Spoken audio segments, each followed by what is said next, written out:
1886 থেকে 2015 আমেরিকা থেকে বাংলাদেশ যুগে যুগে শ্রমিকদের ন্যায্য অধিকার আদায়ের আন্দোলনের রূপ থেকে গেছে একই অবয়বে।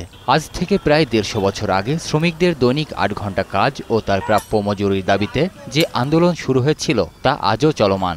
সময়ের বিবর্তনে শুধু মালিক আর শ্রমিকের মুখগুলো পাল্টেছে, কিন্তু বদলায়নি শোষণের চিত্র। সারাদিন যে পরিশ্রম করি এতে তো এই মজুরিতে হয় না। সকাল 7টায় আসি, আবার বিকাল 6টায় যাই বাসায়। 400 টাকা বাজারে দেয়, হাজিরা আমরা পোষায় না। যে কষ্ট করি সারাদিন রোদের সেরকম পোষায় না যাইয়া, না পুষলে তো কাজ তো করলে ভেত তো চালাই লাগবে।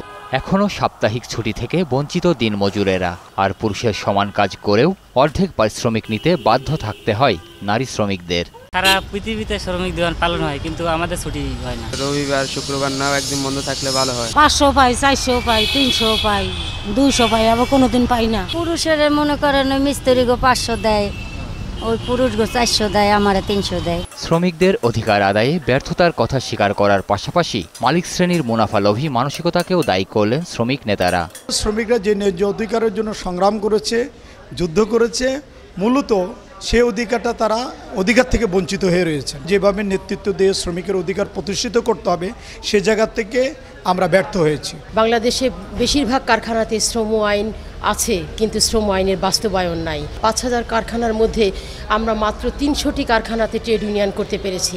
শ্রমিক অধিকার প্রতিষ্ঠায় শ্রম আইনের সঠিক বাস্তবায়নেরও দাবি জানান তারা।